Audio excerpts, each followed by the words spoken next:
¡Somos banda! ¿Qué tal, mis estimados herejes? Bienvenidos a Herejes, el podcast, un espacio para conocer y discutir tópicos históricos, científicos, filosóficos, de actualidad y cultura popular desde el pensamiento crítico y la evidencia disponible, intentando siempre encontrar el humor y el punto medio. Volví a leer porque la última vez creo que olvidé la presentación. Sí. Yo soy su amigo personal, Bobby, y en mi nueva serie de Bobby sosteniendo objetos de tamaño normal les traigo una cerveza de 355 mililitros. Ahí está. ¿Cómo están, amigos? Estoy muy contento de estar aquí con ustedes de nuevo. Tenemos un invitadazo, pero primero les presento a mis coanfitriones, hermanos, amigos y abogados del diablo, comenzando por Alejandro Vázquez Azpilicueta desde Argentina, el Vasco. ¿Cómo están? ¿Cómo están? Yo muy contento. Sí. Me parece que vamos a tener un temazo. Estoy un poco sugestionado con toda la lectura del episodio y como que me caí en las últimas horas, entonces no sé si estoy para un electroshock, para un poco de Prozac, pero creo que es... ¿Te caíste en qué sentido? Porque ya estás grande y me preocupo. Sentido emocional. Ah, ok, que bueno. No, de eso sales, de eso sí sales. Todos sabemos que el viejito acá es el corsario. el viejito sexy. Se le acaba de caer el micrófono, es una cosa... Chingada madre. Pero estoy muy contento. Episodio 151 de Herejes, el podcast. Faltan 49 para los 200. Ya casi llegamos. Un añito más. Te urge el 200. Sí. Siento. Sí. Bueno, te voy a presentar, querido Vasco, al Rick Hunter de este Robotech llamado Herejes, el podcast, el corsario wow. Alejandro Durán Eraña. Presentación mandado por Tona González. Muchas gracias. ¿Tienen presentaciones para el corsario? Mándemelas por Instagram o por donde usted quiera. ¿Cómo estás, corsario? Muy contento de estar grabando este episodio. Saludos a la mesa y a la gente que nos escucha en casa o en el coche o donde chingados se les ocurra. Sí. El tema de hoy está muy bueno porque abarca un gran espectro de cosas que no tenemos ni puta idea los herejes y nos va a explicar nuestro querido invitado. Así que dale para adelante porque venga, se va a poner de huevos. Sí. Les presento, amigos míos, a nuestro invitado, que es la mente maestra de supracortical, nuestro compañero de podcast en Sonoro, el doctor Rafa López. ¿Cómo estás, Rafa? Hola, ¿cómo están? Oigan, un gustazo de verdad poder estar platicando con ustedes tres. Qué barbaridad, que en verdad que hace años literalmente que tenía yo ganas de venir a platicar con ustedes. Esta vez se nos dio y creo que la conversación va a estar muy buena. Sí. Está bien bueno porque sí, justo creo que eres la persona ideal para que nos explique este tema, que lo platicábamos fuera del aire, que es algo que ni siquiera se nos había ocurrido, y cuando nos platicaste que te interesaba este tema, nos emocionamos un montón. A los tres nos gustó mucho. Entonces, hoy para usted que esté escuchando o viendo, se va a hablar de la historia de la locura. Oye, Bobby, fantástico. Sí. Y además, ustedes traen preparadas algunas preguntas para mí que ya iremos viendo a ver cuáles me sé, cuáles no me sé. Pero también yo les traigo algunas preguntas, así es que se va a poner bueno. Ok. Examen final. Preguntita rápida para que venga preparado. País del mundo con más cantidad de psicólogos, por favor. ¡Ah, su madre! País del mundo con más cantidad de psicólogos. Debe de ser uno con mucha depresión, güey. Así como un europeo, güey. De psicoanalistas muy frío. De psicoanalistas es Argentina seguro, pero no sé si de psicólogos. Exactamente. Muy bien para Vasco. Rápidamente, Argentina tiene una de las mayores densidades de psicólogos per cápita en el mundo, según la OMS en 2014. Tiene aproximadamente 196 psicólogos por cada 100,000 habitantes. ¿Cómo ven ahí nada más ese dato para abrir boca? Oigan, ya aquí saludando al Vasco hasta allá. Argentina tiene más psicólogos que India doctores. Sí. Y la cantidad de analizados que hay acá, ¿no? Y cómo pasamos de psicólogo a psicólogo. Si vos le preguntás a un porteño promedio, porque no sé si esa densidad se da en toda la Argentina, pero la ciudad de Buenos Aires es recontra adepta al análisis. Todos hemos pasado al menos por 4 distintos. O sea que eso genera muchas bocas de trabajo, porque es muy habitual. Hay mucha rotación. Sí, mucha rotación. Yo les tengo una pregunta encaminada a esto también. A ver. ¿Cuál es el país con más psicólogos con especialidad en endología? México, güey. No, bueno. Gran dato, hombre, gran dato. No, ahí sí nos pusiste un 4, Corsario. Jamás íbamos a saber, güey. Miren, ahí estábamos platicando con el Vasco del tema de psicólogos en Argentina, ¿no? Estábamos diciendo 196 por cada 100,000 habitantes. Y digo, es una rama diferente del mundo de la atención en salud mental. Pues nada más el dato aquí rápido. No hay un dato exacto, pero se considera que hay 8,000 psiquiatras en todo nuestro país, México. O sea, solamente. Nomás imagínate, poco, es casi nada.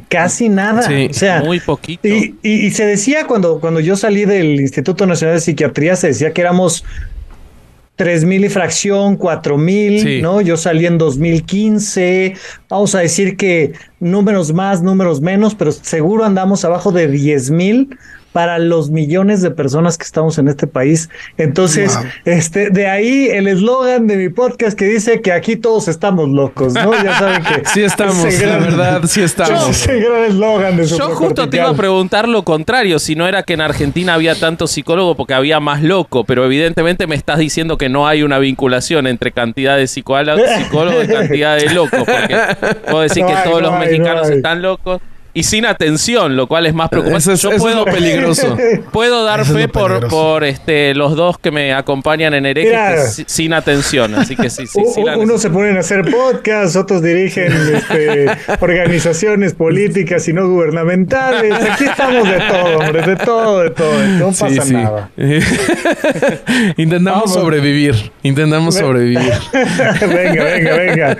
¿Qué más, chicos? Ustedes dirigen, venga. Nada más era para saludar. Sí, pero estuvo buenísimo el dato. ¿Qué pasó, Vasco? A mí me sorprendió mucho cuando estaba estudiando el tema del episodio, cuando estaba mirando toda la historia de la locura, digamos, el título, que en realidad, y vos me lo decías un poquito antes de que empezáramos a hablar, en realidad es un término bastante difícil de definir, ¿no? Bueno, es moderno, tendrá unos 2 siglos, pero bastante difícil de definir, ¿no? ¿Qué podrías decirnos como para arrancar? ¿De qué dirías vos que es un loco? O sea, cuando hablamos porque a veces se usa esa palabra con mucha liviandad, con excesiva liviandad. Sí. Incluso no solo loco se usa con mucha liviandad, psicópata, sociópata, esquizofrénico, se usan casi como términos coloquiales. Y todos tienen, imagino, un origen y una explicación. Pero ¿qué dirías vos para poder enmarcar esto? ¿Qué es un loco? Bueno, justamente por eso proponía yo el término, por eso lo utilizo desde el eslogan, porque precisamente es un término tan laxo, tan amplio, tan usado de tantas maneras. Siempre se le acusa a los que cometen un delito de no, es que seguramente estaba enfermo, o es que está mal de su cabeza, o es que está loco, o se usa muchísimo cuando la gente se divorcia, no sabes cómo lo escucho del otro siempre, ¿no?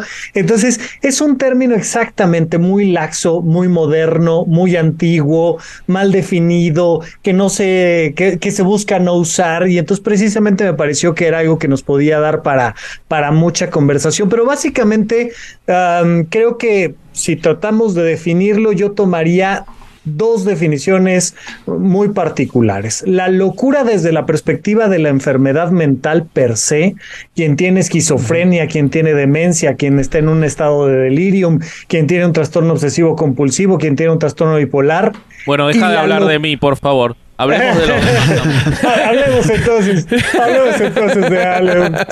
En eso vamos. Y por el otro lado tenemos la otra gran definición de la locura, que es el outsider, que es el diferente, que es el creativo hasta el extremo, claro, que es el artista, que es el que rompe el molde. Entonces tendríamos básicamente estas 2 perspectivas. Definitivamente, pues, siempre cuando hablamos de la locura, pues tenemos que hablar de la historia de la locura, locura de Foucault, tenemos que hablar de loco, pero básicamente es entender que es una definición que se ha utilizado con fines políticos, jurídicos, claro, familiares, económicos, para decir todo lo que no esté alineado a lo que según yo es la cordura, entonces es la locura y tengo el derecho, por tanto, de señalarlo, reprimirlo, ¿no? Todo eso es lo que implica la locura. Claro. Vos... perdón, Bobby. Oye, no. De algo que yo me topé por ahí leyendo del tema, creo que fue Descartes que él se definía mismo, o cuando se pregunta a sí mismo si él estaba loco, dice que no, porque sería lo opuesto a la razón, ¿no? Y eso era lo que se perseguía en ese momento, ¿no? La razón como valor más alto. Entonces supongo que ese es parte del origen, ¿no? Es parte del origen, ¿no? Esto de lo que está hasta arriba es lo correcto, lo que está hasta abajo está mal, ¿no? Sí. Y en ese segundo sentido de definición. Pero me recordaste, nada más que se va... Gibran Jalil, ¿se acuerdan, no? Sí, Gibran claro. Jalil tenía por ahí una frase que dice: ellos dijeron que yo estaba loco. Sí. Yo dije que ellos estaban locos. Y ni hablar, me ganaron por mayoría de votos. Es este mismo concepto que se da en torno a el traje nuevo del emperador, ya sabes. Ajá. ¿Hasta cuándo algo es aceptable? Ya sabemos que en tierra de ciegos el tuerto es rey, ¿no? Esta cosa de...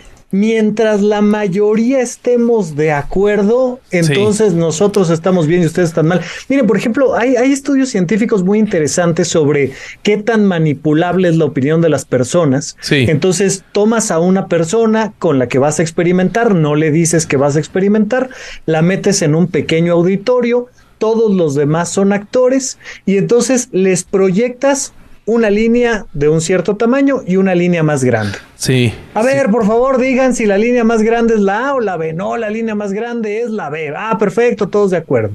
Y así van poniendo diferentes ejercicios hasta que de repente las líneas empiezan a aparecer cada vez más, y de repente la respuesta correcta la empiezan a dar al revés el resto de las personas. Para el que están observando como método de estudio ahí el sujeto de control, la línea pequeña es la A, la grande es la B, y todos lo dicen al revés, y la persona empieza a dudar de sí misma. Wow.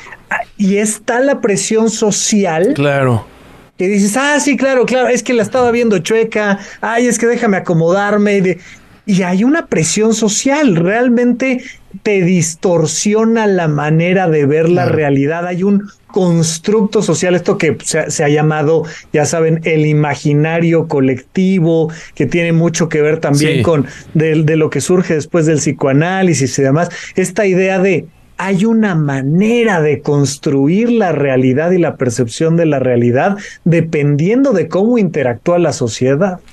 Claro. Totalmente. Y esta construcción de la que hablas, si hoy en día nos afecta en un experimento que se pudiera hacer hoy, y estoy seguro que caeríamos varios, claro.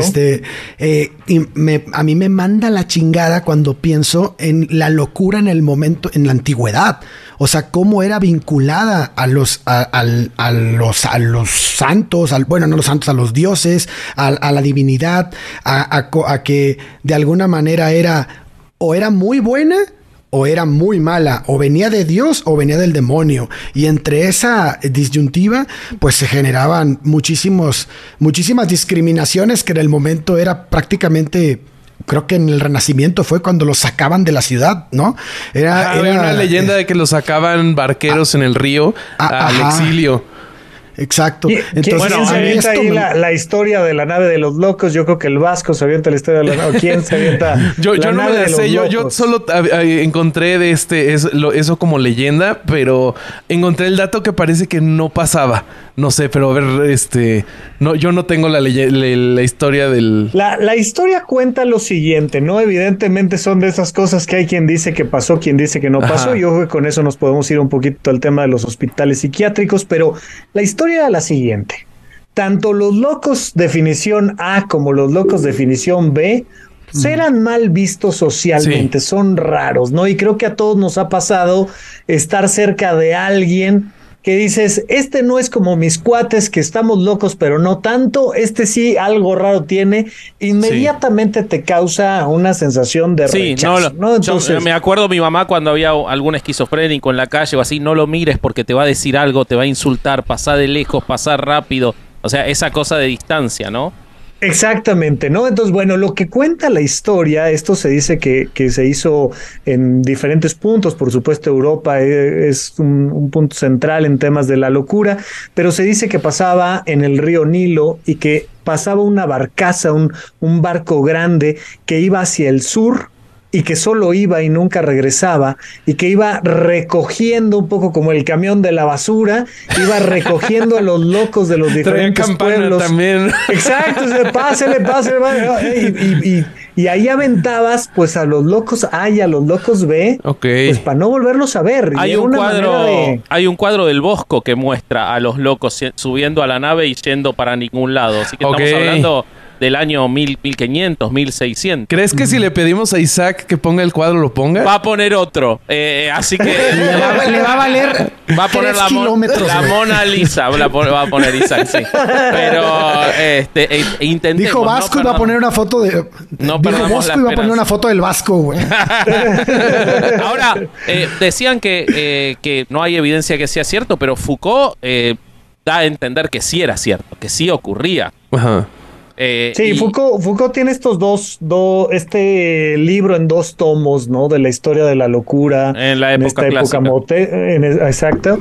Y nos cuenta un poco la nave de los locos. Un maestro mío decía que por supuesto que la nave de los locos existe, que se llama el planeta Tierra, ¿no? Y ahí va navegando a través del universo. Esta cosa donde hacemos, es que somos simios bien raros. Vaya, por favor, basta que veamos de vez en vez TikTok o alguna cosa por el estilo para que veamos Twitter, las cosas que se nos ocurren, cabrón. No. Oye, pero sí es cierto, y sobre todo con esto que dices de que todos estamos locos, sí es cierto, tiene razón tu profe. Sí. Fíjate que cuando buscábamos dar este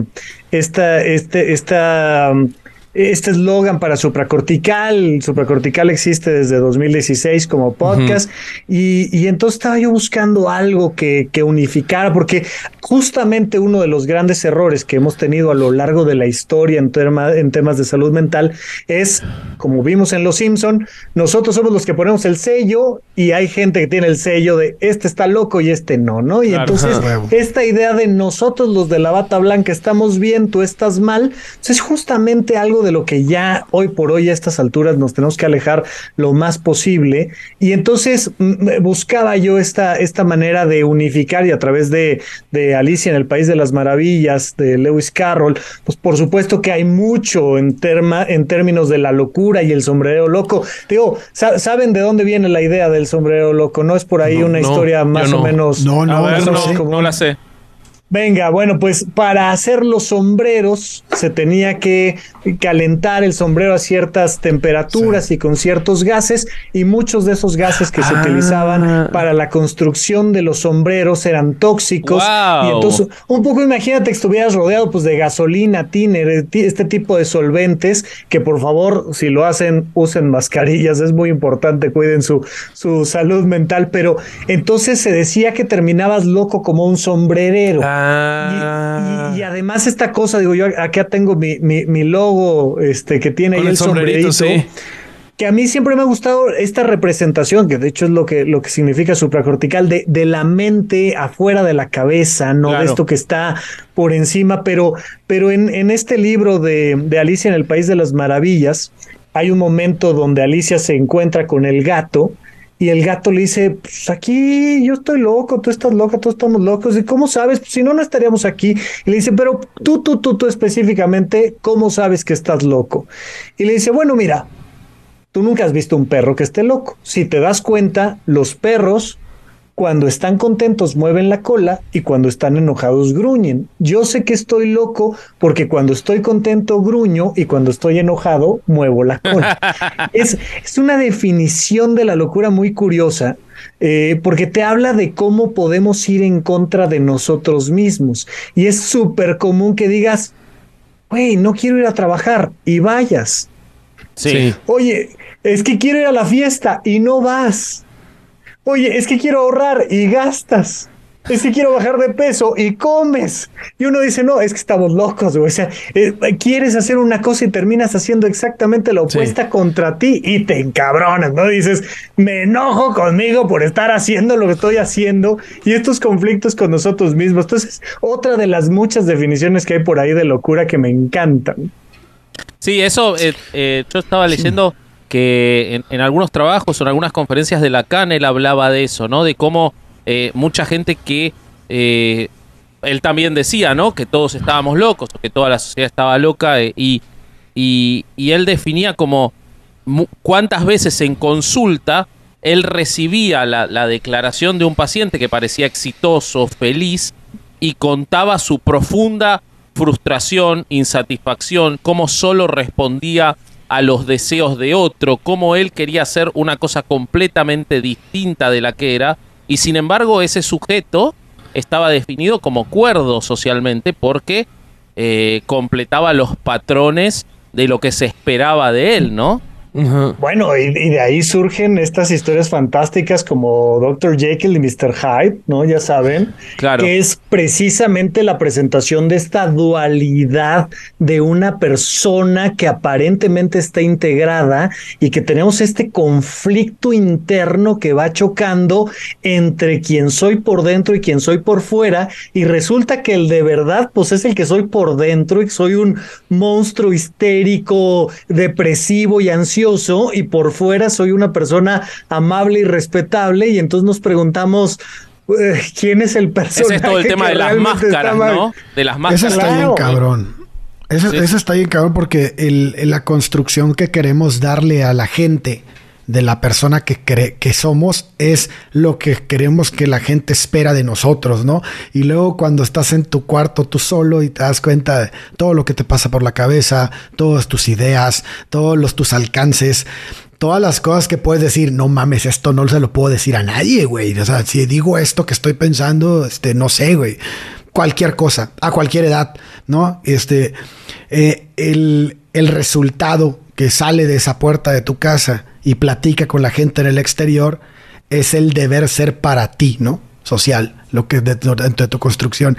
Entonces, pues todos conocemos a personas que realmente no existen, güey. O sea, que están construidas, ¿no? Artificialmente, güey. Sí, eso está bien cabrón, me manda la chingada, güey. Volviendo a lo que hablábamos de Foucault, eso se me hace súper interesante en el sentido de que, sacando los blancos y los negros, ¿no? Que en realidad me costaría mucho definir un extremo, pero sin duda hay gente que se daña a sí misma o puede dañar a terceros.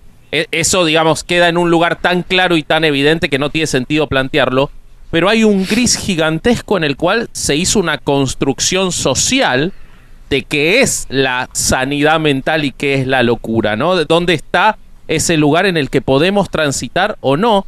Y me llamó mucho la atención, le encuentro falencias y seguro que vos mucho más, que lo debes haber estudiado mucho más en general, pero es muy interesante cuando Foucault habla de la construcción del loco a partir de 4 exclusiones, que es en una conferencia en Japón en la que habla de la historia de la locura, y él dice que a partir de la época moderna, a partir de posteriormente a los trabajos de Philippe Pinel y del empezar a tener un tratamiento más humano hacia las enfermedades mentales, en realidad se construyó una nueva forma de loco que en muchas cosas se le dio una mejora, pero en otras se lo empeoró, porque él dice, el loco para la sociedad actual, y esto no es casual, sino que es interesado, es aquel que está excluido de la capacidad de trabajo, porque no puede trabajar, porque no respeta consignas.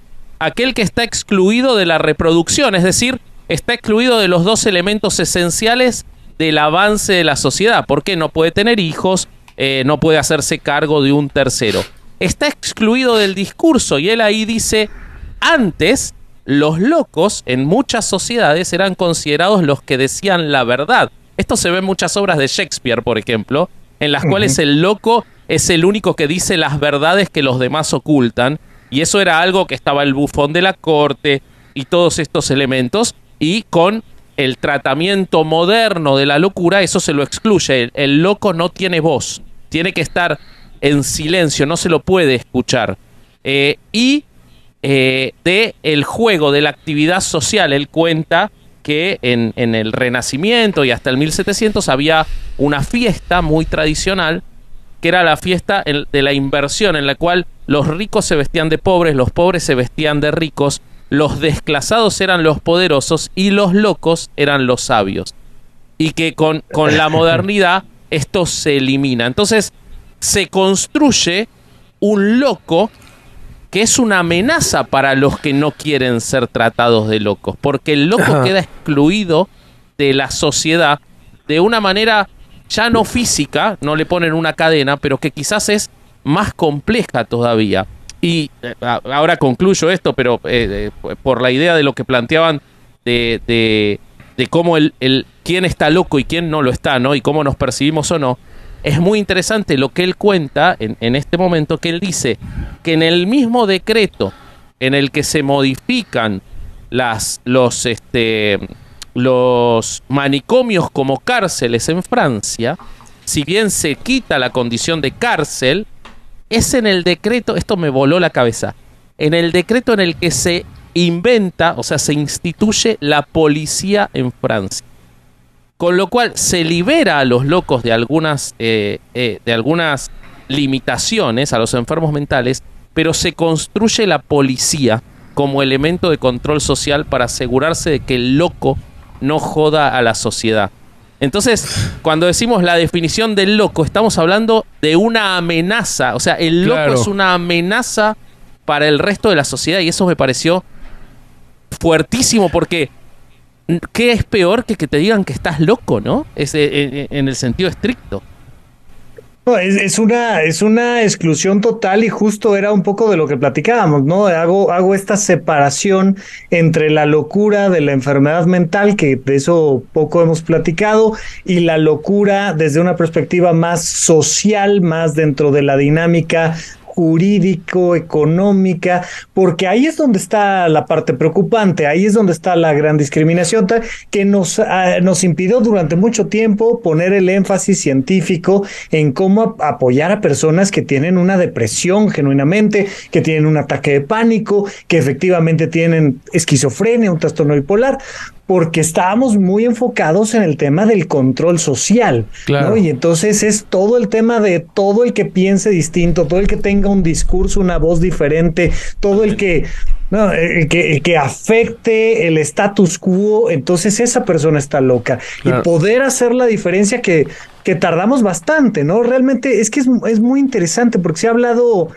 tengo por acá el dato, ¿no? De que el primer tratado médico egipcio que menciona algo de la locura se identifica en 1550, el papiro de Ebers, pero desde siempre en realidad hemos tenido por ahí todas estas definiciones y aproximaciones hacia el tema de las enfermedades mentales y la locura. Sin embargo, es muy, muy, muy, muy, muy reciente, y con eso estoy hablando de los 90s. Sí. Que empezamos realmente a entender un poco más la definición de la locura desde esta perspectiva más bien médica, desde el siglo pasado, 1900, surgen por ahí en 1950 los primeros medicamentos antidepresivos, antipsicóticos, vienen ya más recientemente estudios interesantes, pero previamente, pues casi que cuando hablamos de la locura hablamos de una cosa más social que clínica. Claro, ¿no? Sí. Claro. De hecho, como dato cultural, no sé qué tan cierto sea, lo leí en el estudio de este episodio, pero dicen que en Egipto, cuando se empezó a tomar en cuenta este tipo de temas, llegaron a la conclusión de que la locura devenía de una mala posición del útero. Y entonces empezaban a fumigar a las mujeres para tratar de... Era una ¡Qué locura! Ahora sí, ¿no? Que empezaban a fumigar la vagina de la mujer para poder lograr que esto no ocurriera, ¿no? Oye, bueno, perdóname, pero creo que está bueno que nos metamos un poquito a los antiguos tratamientos. E insisto, antiguos es de 1900 para atrás, o sea, estamos muy recientes. Este término de las personas histéricas, histriónicas, que está relacionado con hísteros, el útero, ¿no? Y entonces se hablaba de este furor uterino. ¿Qué le pasa a esta mujer? Pues que tiene este furor uterino que está impidiendo que regularice sus emociones y que tenga un buen manejo de las emociones. Entonces, básicamente, pues el tratamiento es de dos.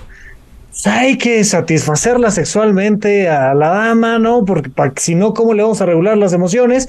Y si ya de plano no está para eso, no se puede, pues entonces hay que hacer una histerectomía para quitarle la histeria, ¿no? O sea, hay que desprender el útero, que es el gran causante. Digo, a ver, bueno, todo el psicoanálisis, ¿no? Que plantea esta idea de el macho está bien, la hembra está mal, ¿no? Claro. O sea, los hombres somos los que... El deber ser. Claro, los que sí tenemos, los que tenemos este órgano viril que es lo que nos da... Vaya, ¿qué cosa más sana mentalmente que un varón, por favor? O sea, ni que nosotros hiciéramos matanzas o locuras o No, eso es perfectamente normal. Pero esos son los locos. Esos son los locos que tenían insatisfacción sexual. Hitler tenía un pene pequeño. O sea, la explicación te la van a encontrar desde el...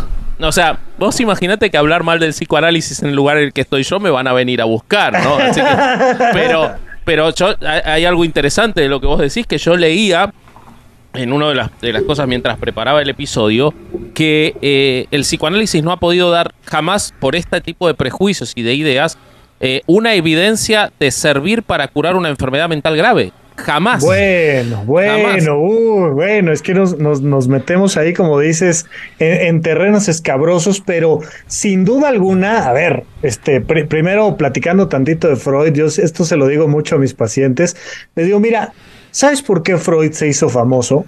Porque llegó un día y nos dijo, todos ustedes tienen un problema con su mamá. Y todos dijimos... no mames, pues sí es cierto. Pues sí, güey. A ver, dile que no a Freud, güey. O sea, ¿cómo le dices que no a Freud? Bueno, va pasando... Es algo medio astrología eso, ¿no? va pasando el tiempo, por supuesto, y entonces pues, como que esta idea del complejo de Edipo y de quedarte atorado en la etapa anal, y como que ya no nos empezó a hacer tanto sentido, claro. Y empieza a haber muchísimo más tema de psicología, psiquiatría, neuropsicología, basado en evidencia científica, y entonces pues nos vamos ahora en contra de Freud, pero la verdad, hablando de la historia de la locura, pues puedes estar a favor de Freud o en contra de Freud, pero no podemos sacar a Freud. O sea, si de algo tenemos que hablar, sí, eso es totalmente. Freud. O sea, no hay manera de no hacerlo, ¿no? Pero bueno, este tema de la extracción del útero, como que ahí otro cuadro del Bosco, el tema de la extracción de la piedra de la locura, ¿no? Ya platicábamos hace rato un poquito de estos temas. Ahora va a poner el David de Miguel Ángel, Isaac. Vaya, trepanación, vamos a quitarle un pedacito de cerebro, algo... A ver, si igual no lo usa tan bien que digamos, no lo necesita, no lo va a extrañar, tanto, ¿no? Y ahí tenemos a Phyllis Gage, que le atravesó una varilla, ya saben, el cráneo. Es buenísima, esa historia es buenísima. Por favor, contale esa historia porque es espectacular. Sí.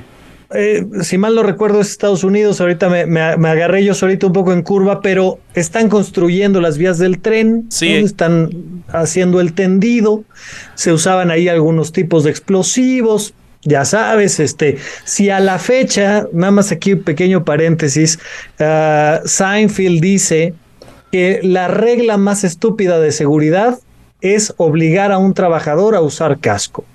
Dice, no puede ser que le obligues a un cerebro a ponerse algo que lo va a proteger a ese cerebro que no se quiere proteger. Sí, güey, no, ¿qué le proteges a ese cerebro? O sea, deja que no se ponga casco al fin, que no le ha de servir de nada. Bueno, entonces estamos en esta historia donde un trabajador está poniendo el tendido del tren y de repente está martillando un explosivo, genera una cosa a la otra y una varilla le atraviesa por parte de la garganta, le pasa por un ojo y sale por la frente, ¿no? Ahorita como estoy viendo como aceituna. No, exacto, como aceituna. Y entonces le vuela por completo el lóbulo frontal. Órale. El ser humano es bastante resistente. Le quitan ahí la varilla, lo dejan hospitalizado un rato. Sí, leí que cuando le quitan la varilla, el médico lo único que hace es volver a coserle la piel, porque se le abrió toda la piel así, se la vuelven a coser y lo mandan a la casa al tipo. Es genial. Sobrevive. ¿Y wow. ¿Qué pasó? Pues no mucho, seguía siendo más o menos la misma persona con algunas alteraciones de la personalidad. Y ahí nos dimos cuenta de que el lóbulo frontal, así como para vivir, no era tan necesario. Ya después el futbolista Cabañas lo corroboró, ¿no? También se acordarán de esa historia. Bueno, al fútbol no pudo seguir jugando, pobrecito, pero... Igual, no profesionalmente, pero por ahí tenía toda la capacidad. Sí. De repente, esta cosa de que te entra una bala, no, vaya, a ver, claro. Por supuesto, podemos hablar de Emil Durkheim y todo el tema del suicidio, pero cuando hablamos de suicidio, uno de los grandes errores que suelen cometer las personas, especialmente los hombres que utilizan métodos más violentos para hacer intentos suicidas, pues es dispararse en la sien. Oye, hay que escuchar tantito Herejes, por favor, para saber un poquito de historia. Te das un balazo, te vuelves el lóbulo frontal y no te matas, por favor. Esto hay algo que saber. Oiga, sí, del bar para acá. Te deja de gustar el helado de dulce de leche, a lo mejor. Tenés un cambio totalmente trivial en tu vida. En cambio, Kurt Cobain, que lo hizo muy bien. Bueno, hay gente que también influye el calibre, ¿no? O sea, si vos te das con Claro, por supuesto, ¿no? Lo interesante de la historia esa es que el inventor de la lobotomía, este portugués Egas Moniz, encontró esa historia y dijo: este tipo era sano y era muy trabajador y se volvió medio violento porque sí le cambió un poco la personalidad. ¿Por qué no intentamos hacer lo contrario? Y con solo eso empezó a cortar lóbulos frontales y hacer las lobotomías. O sea, estamos hablando de 1930 más o menos. No, ayer, o sea... Sí, nada. Súper reciente. Nada. Y se hacían tantas lobotomías que hay relatos de que había médicos en Inglaterra que iban y en un día hacían 7, 8 lobotomías. Estamos hablando de hacerle... ¿Cómo sería una lobotomía? Son unos agujeros acá y se pasa algo para cortar, ¿no?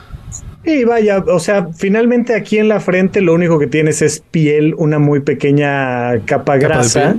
Y entonces, pues lo que haces es, pues, cortar. Vaya, a ver, rápidamente, en términos mucho más modernos, algo que se hace hasta la fecha en neurología, una persona, ya sabes, una persona sana y respetable, se va a echar unos drinks, se pone hasta las manitas y surge la gran idea de yo pedo manejo mejor, ¿no? Entonces, evidentemente la persona choca, tiene un traumatismo craneoencefálico, llega al hospital y a la fecha lo que se hace es que el cerebro se está inflamando y como está en una bóveda cerrada, pues entonces necesitas darle por dónde salir esa inflamación. Entonces le haces al menos un agujerito al cráneo para que el cerebro pueda salir por ahí, lo tienes ahí hospitalizado, pero el cerebro sale, desinflamas el cerebro después de algunos días, semanas, y luego le pones, claro, le tapas, ¿no? Wow. Aunque en el mundo de la neurología hay una frase, hay lo que le llamamos nosotros una ley médica, que es la ley de la playa. Coco que se abre, coco que se pudre. ¡Qué fuerte, güey! Bueno, entonces, a ver, regresando un poco a este tema, ¿no? De las cosas que se van haciendo y tal, pues puedes hacer ya no se hace, evidentemente, afortunadamente. Ah, no, yo pensaba que sí. No, lo votó. O sea, bueno, sí, esto que te digo yo de la neurología, me estaba pues, confundiendo, sí, disculpen. pero estaba regresando yo esta parte de un tratamiento psiquiátrico, va a ser una lobotomía, ya es algo que no se hace y no se practica, pero no sé si sepan ustedes qué ha pasado, por ejemplo, con la historia de la terapia electroconvulsiva, de los electroshocks. Se sigue usando, ¿no? ¿Qué dicen? No sé. ¿Qué dicen? Mira, Pues las ambulancias los traen, ¿no? mira, no, eso es para el corazón, boludo. Es para el corazón. Pero mi papá que es neurólogo me ha contado que se sigue utilizando con anestesia y con formas mucho más livianas, pero que hay casos en los que sirve incluso, ¿no? ¿O está equivocado y le tienen que sacar la matrícula? Me declaro en hospitales. En hospitales modernos, ¿no? Al menos de donde yo soy egresado, hacemos electroshocks lunes, miércoles y viernes, ahí por si alguien gusta apuntarse. Es algo bastante frecuente y paradójicamente, ¿no? Es como que es contraintuitivo, es súper eficiente, súper seguro. Es de nuestras mejores herramientas. Si se acuerdan de Matrix y este botón que generaba este campo eléctrico para salvarse de los robots, es una cosa parecida. Le haces un reset ahí al cerebro como con el Nintendo, ya sabes que le soplabas allá el cassette, ¿no? ¿No? Y entonces, güey, ya jaló, cabrón, ya jaló. Y entonces es muy curioso porque, a ver, seguimos teniendo una muy mala cultura en términos de la atención a la salud mental. Todos tenemos en la cabeza la imagen de la película de Atrapados sin salida y de estos electroshocks que te tienen que agarrar entre varios y tal, y que de alguna manera son un castigo más que otra cosa. Bien, la primera vez que me tocó a mí entrar a los electroshocks, que era algo que se hacía desde el primer año de la residencia, pues traes esa imagen en la cabeza y no, la verdad es que es una cosa bastante aburrida. Pones a la persona bajo anestesia como si le fueras a hacer cualquier otra intervención quirúrgica y el manguito con el que te toman la presión arterial lo pones al lado de las piernas, lo pones en una de las piernas y entonces el anestésico no llega a esa pierna.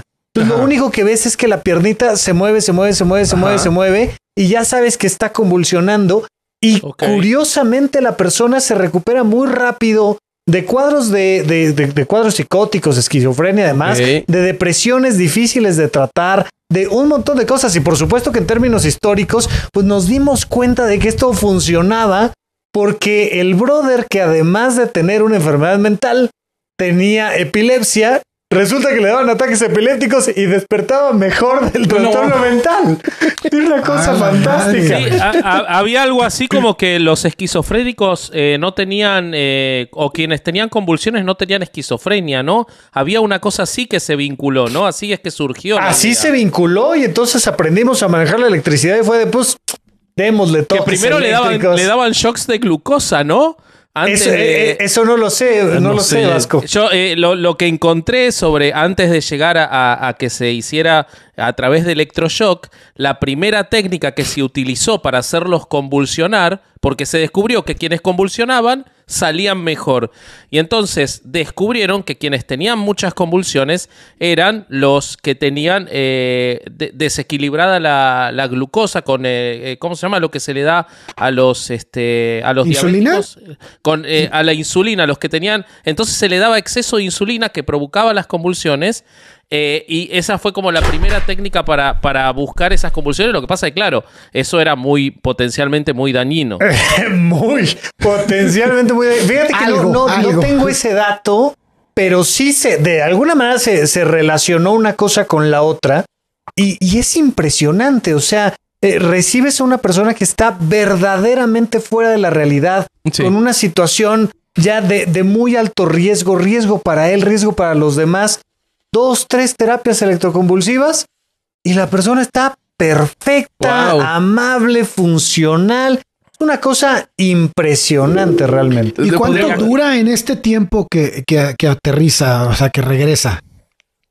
o sea, la crisis convulsiva como tal dura menos de 2 minutos. Normalmente dura entre 45 segundos y minuto 30. Y luego se queda bajo el efecto de la anestesia algunas horas. Y poco a poco va despertando, ¿no? O sea, despierta en algunos minutos, vamos a decir 1 hora. Va despertando y ciertamente uno de los problemas es que al principio tienen problemas de memoria. Entonces no se acuerdan dónde están, por qué les pasó. Pero conforme van pasando las horas, los días, van recuperando por completo la memoria. Y es una cosa que por supuesto hacemos todo lo posible por no hacerlo, pero que incluso es seguro en mujeres embarazadas. O sea, realmente es una cosa bien curiosa. Se ha tratado de cambiar la terapia electroconvulsiva a terapia electromagnética. Entonces se pone un casco y ese casco manda impulsos electromagnéticos que no te hacen convulsionar, que no requieren una anestesia y que van dirigidos a los ganglios basales. Y parece mi papá usaba uno así para no perder el pelo, no sé si... Oye, ¿y lo perdió o no lo perdió? No lo tiene perdió, más cabello no, que Vasco. Bueno, pues mira, se utilizaba así y parece que ha tenido buenos resultados, pero hasta la fecha, hoy en día, 2023, seguimos considerando efectivo, importante el uso de la terapia electroconvulsiva.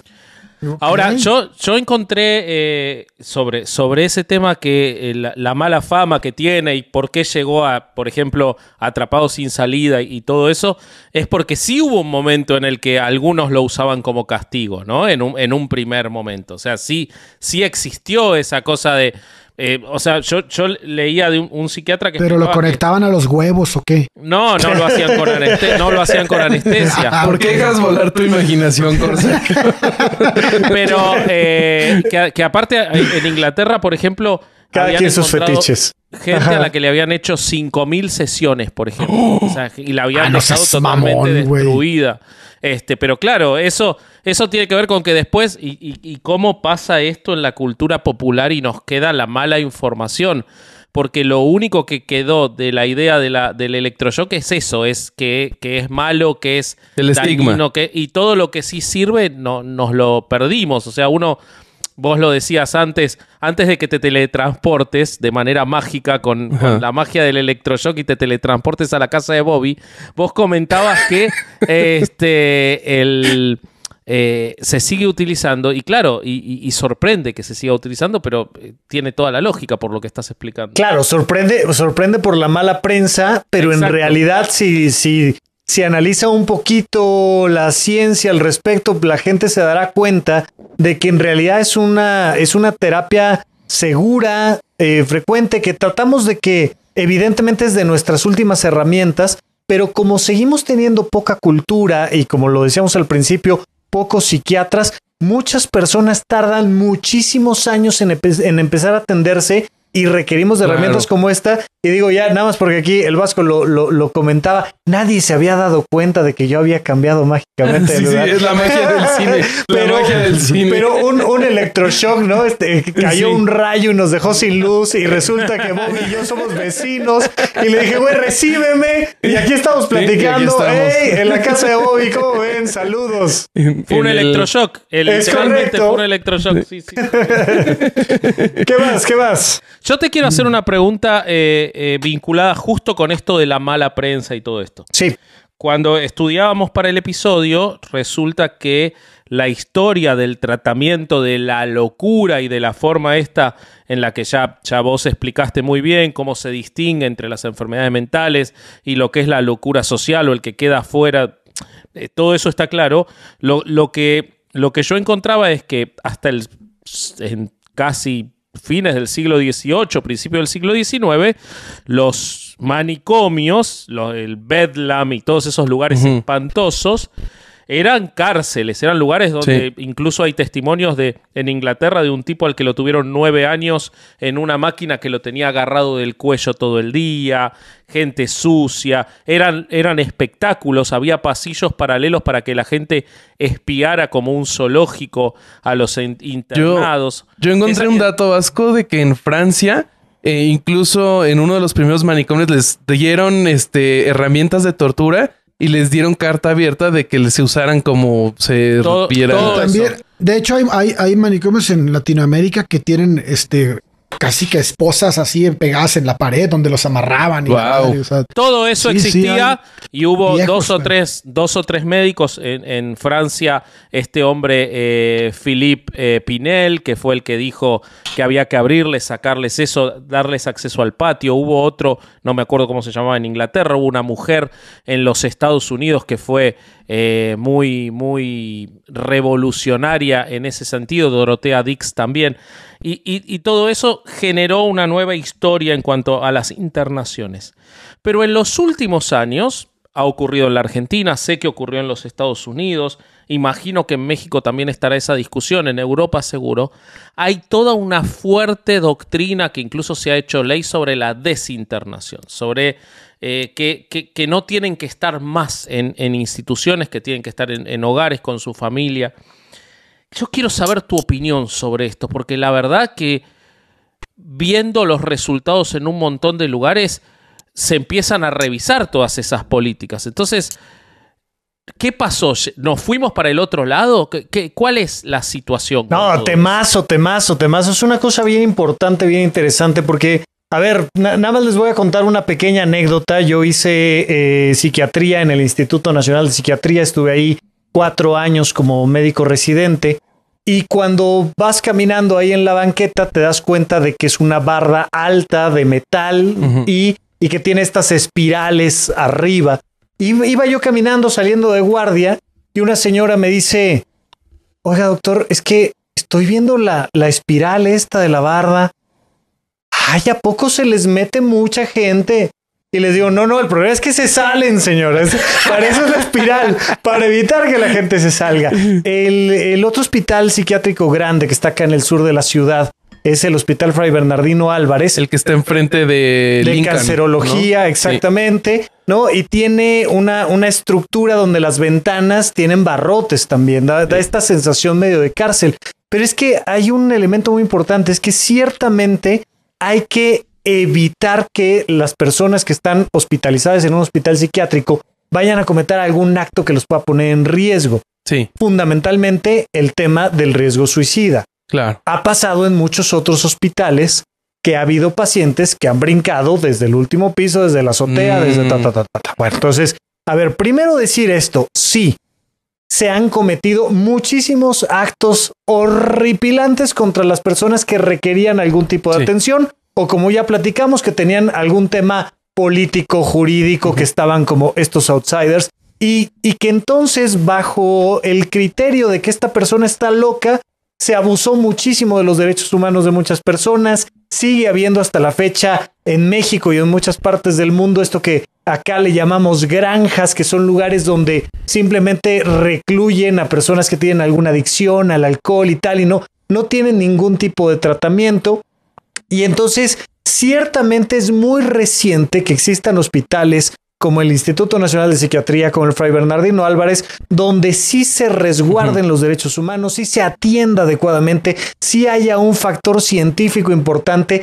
Y normalmente, por ejemplo, donde yo hice la especialidad, la gente nunca está más de 20 días, 21 días. Okay. Lo habitual son 3 semanas y la gente está 3 semanas porque tanto antidepresivos como antipsicóticos tardan días en hacer efecto. Entonces, en lo que empiezas ese tratamiento, una persona que está en una situación de riesgo, necesitas cuidarla, y tenemos personal altamente capacitados desde enfermería que tiene una especialidad en atención a personas que tienen problemas de salud mental, y hay un cuidado importantísimo de los derechos humanos, de la salud de la gente. Pero ahora hubo reformas a la ley y se está buscando que de alguna manera desaparezcan los hospitales psiquiátricos en México y que se integre la atención en salud mental a los hospitales generales regulares. ¿Cuál es el problema de esto y cuál es mi opinión? Si no tenemos la infraestructura adecuada en México, y lo digo así tal cual, para dar la atención que requerimos, los pacientes que tienen una enfermedad física normal, común, recurrente, habitual, pues mucho menos tenemos las condiciones adecuadas para atender a pacientes particulares, como alguien que tiene un ataque de pánico, un episodio psicótico, un episodio de manía. Sí se requieren cosas como, por ejemplo, que los consultorios tengan una puerta de entrada y de salida, porque no rara vez el médico tiene que salir por seguridad del lugar. Y en un consultorio regular donde solo tienes una puerta por la que entras y por la que sales, te puede poner en una situación de riesgo. Entonces, puedes quedar encerrado. Claro, a ver, por supuesto que necesitamos atención en hospitales que resguarden la salud y la integridad de las personas, pero esta idea que tenemos de que mágicamente vamos a tener hospitales generales que puedan dar la atención necesaria,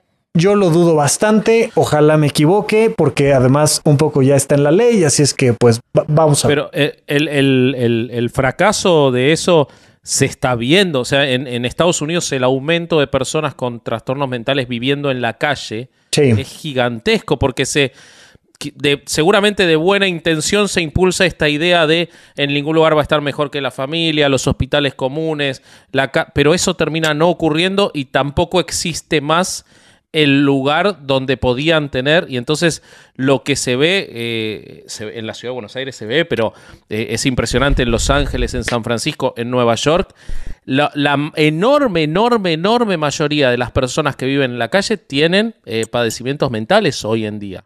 Claro, es como más excluyente, ¿no? Excluye a este sector de la población. Le quitas un factor de atención.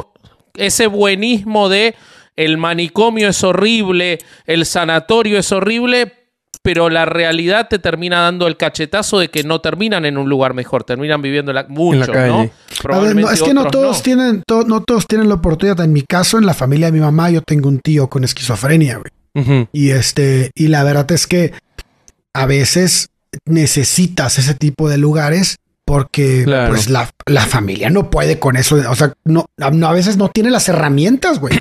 O sea, para eso es. Porque si bien te tienes que tener un cierto estudios o que te preparen para tener a ese tipo de pacientes en casa, y se puede, porque claro que se puede, pero también tienen episodios en donde no se puede, güey, y que tienes que tener este tipo de lugares forzosamente. Si los quitas, estás desarmando a la gente y esto es el sector de la población que puede tener acceso a la medicina, al consultorio, al doctor, que te puede explicar cómo funciona y cómo hacerlo en casa, y que están medicados, que puedes pagarla, güey. O sea, imagínate la gente que es de la que tú hablas, Vasco. O sea, estás dejando fuera a un montón, hasta se me hace clasista la ley, güey. O sea, pero perdón, hay mucha gente que está en esa situación que es de familias de clase media, que tiene que ver con una imposibilidad o un desinterés, porque y los abandonan en la calle. Exacto, apelar a la buena voluntad de la gente, sabemos que no mames.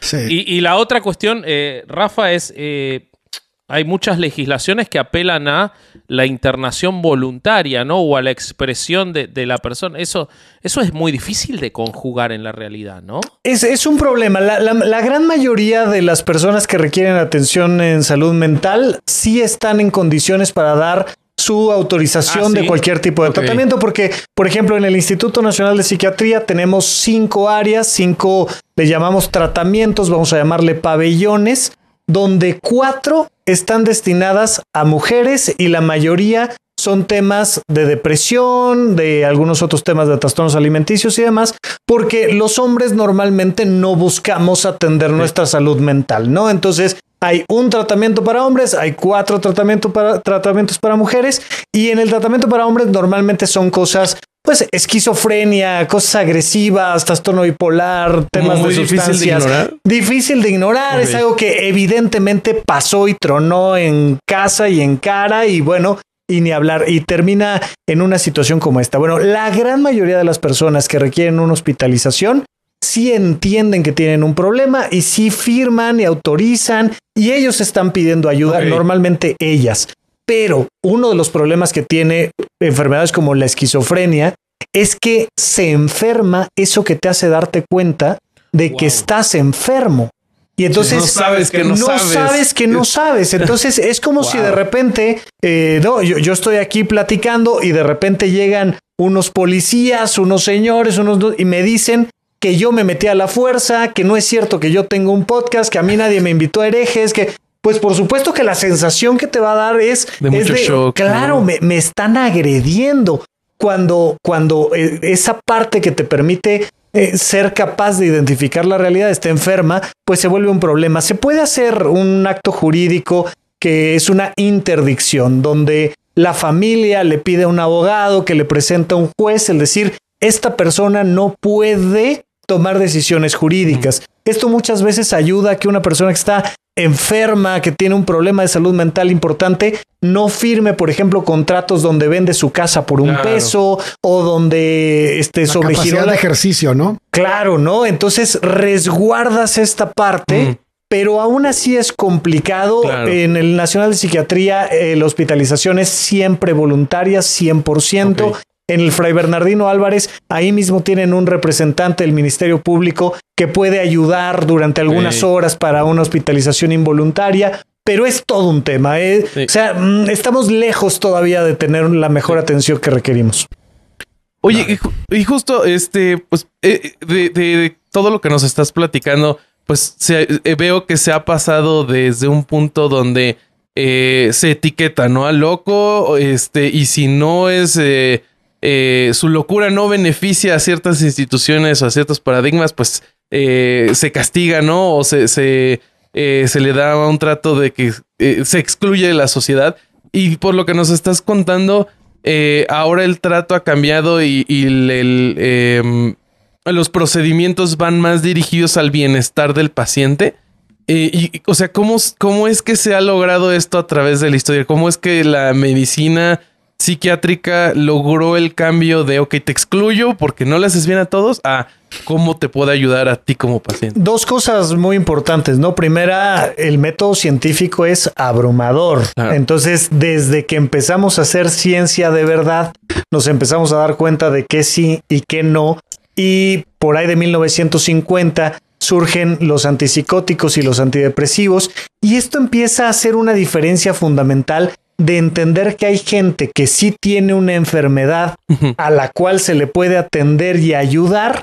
Sí. Y están todas las otras personas a las cuales vamos a discriminar por su religión, por su orientación, por su preferencia política, Y entonces esto que llamábamos al principio la locura, pues se parte en dos y tenemos ya nada más a las enfermedades mentales, a los trastornos mentales más propiamente dichos, y ya entendemos que por otro lado están las personas políticamente incómodas, los artistas, pero ya empezamos a separar esto y afortunadamente ya le estamos ayudando cada vez más a personas que realmente requieren una atención distinta. ¿Quieren que les cuente una historia linda que seguramente la conoce Rafa, pero no sé si ustedes dos? Yo sí. Yo siempre quiero historias lindas. ¿Escuchaste, Rafa, hablar, seguramente que sí, del pueblo de Geel en Bélgica? No, cuéntame. Bueno, me parece que está buenísimo como para poner... para hacernos reflexionar de un montón de cosas. Geel es un pueblo de Bélgica. La historia cuenta que había un rey de Irlanda que en el año más o menos 1300 que enviuda. Y cuando enviuda, ahora se supone por todo el relato de su vida, que era esquizofrénico este rey, se obsesiona con que la mejor nueva cónyuge para que sea su nueva reina era su propia hija, que se llamaba Dimna.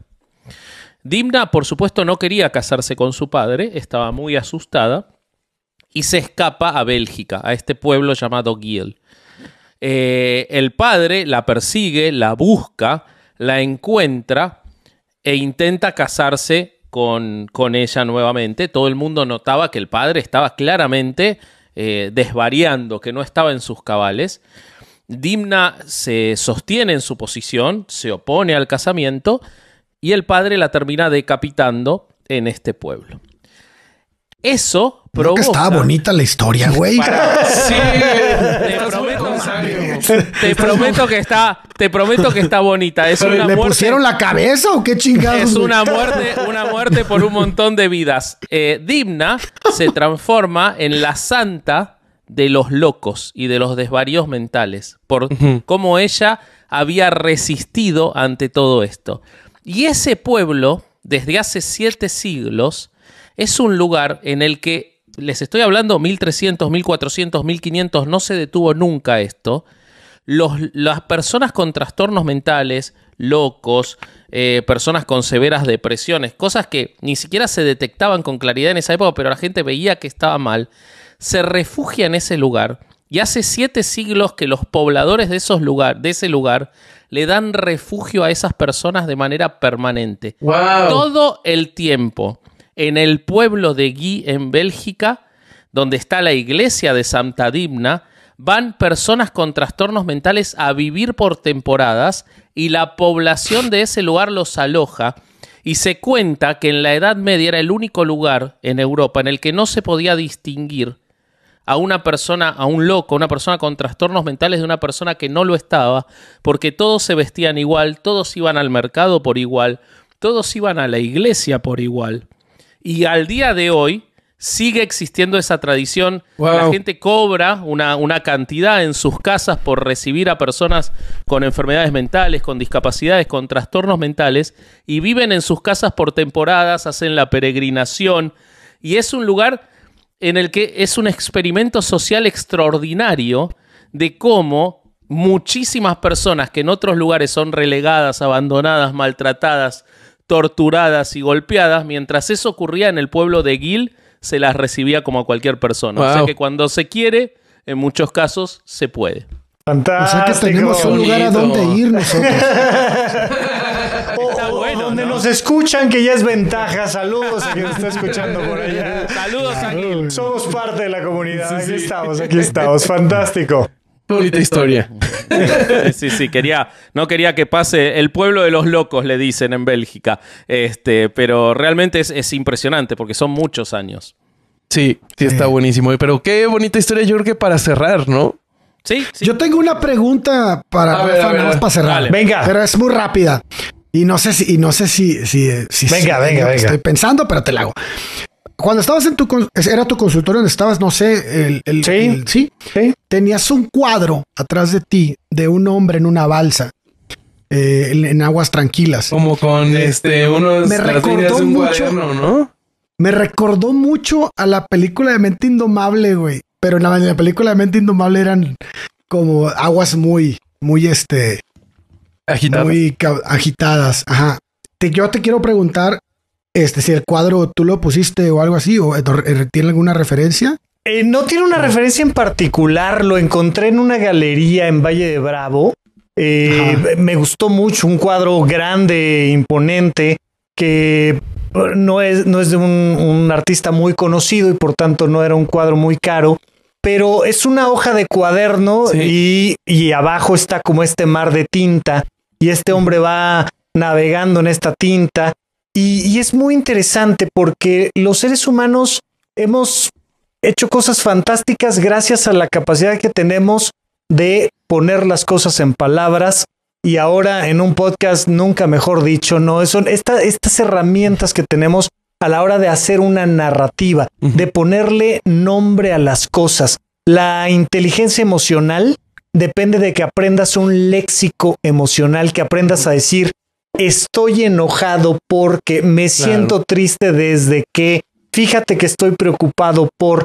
Y a la hora de que empiezas a escribir, pues te empiezas a conocer. Es una manera de navegar hacia estas aguas profundas. Entonces me encantó desde que lo vi, me fascinó porque es esta hoja de cuaderno que te permite navegarte a través de la tinta y conocerte. Entonces me parece, porque además es este hombre solitario, no va con nadie más. Es un hombre solo que está navegando en tinta. Y bueno, las palabras son el elemento fundamental. Además, si algún día dejamos atrás esta época infantil y adolescente de la humanidad, será gracias a las conversaciones, gracias a los que nos escuchan, gracias a los que hablan, gracias a que tengamos esta oportunidad de hablar, de poner las cosas en palabras, en vez de ponerlas en armas, en vez de ponerlas en discriminación, en vez de ponerlas en violencia, ponerlas en palabras. Y pues un poco por eso va el cuadro y un poco por eso hacemos podcast. Sí.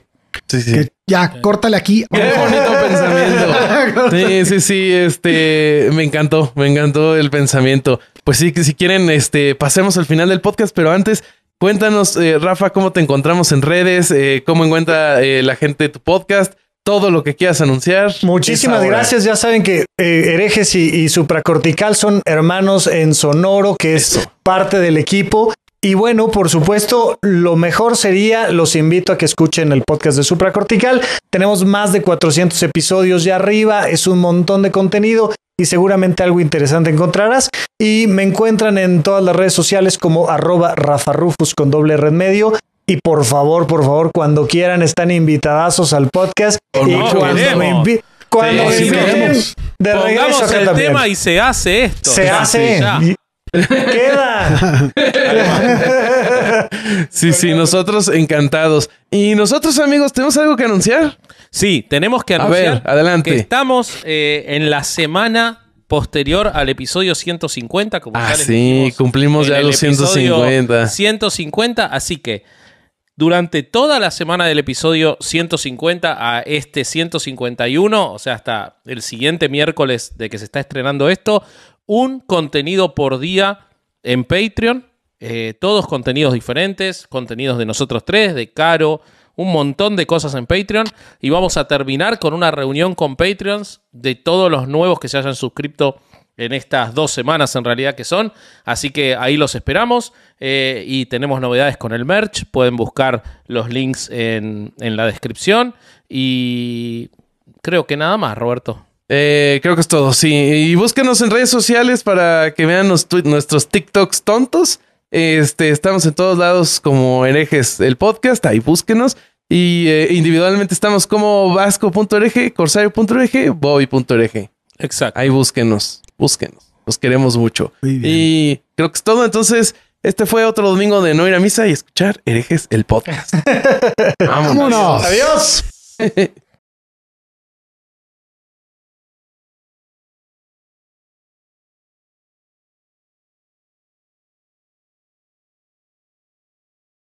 Ahí No, al es hospital de psiquiatría y hay un parámetro que yo he descubierto en los institutos para saber qué instituto tiene buenos doctores. Los de los institutos con doctores y doctoras guapos. Ajá. Son los hospitales buenos. Porque son tan exclusivos y tienen tan buena reputación que hasta se dan el lujo de escoger a los doctores guapos. Exactamente. Igual, si Es vas verdad. a rehabilitación, a nutrición, cáncer, Sí. todos esos doctores y doctoras guapos. Es verdad. Va a venir usted a consulta y se va a echar su taco de ojo. Sí. Y de repente ves así a un güey medio feído y dices, ese güey ha de ser un genio. ¡Qué cool!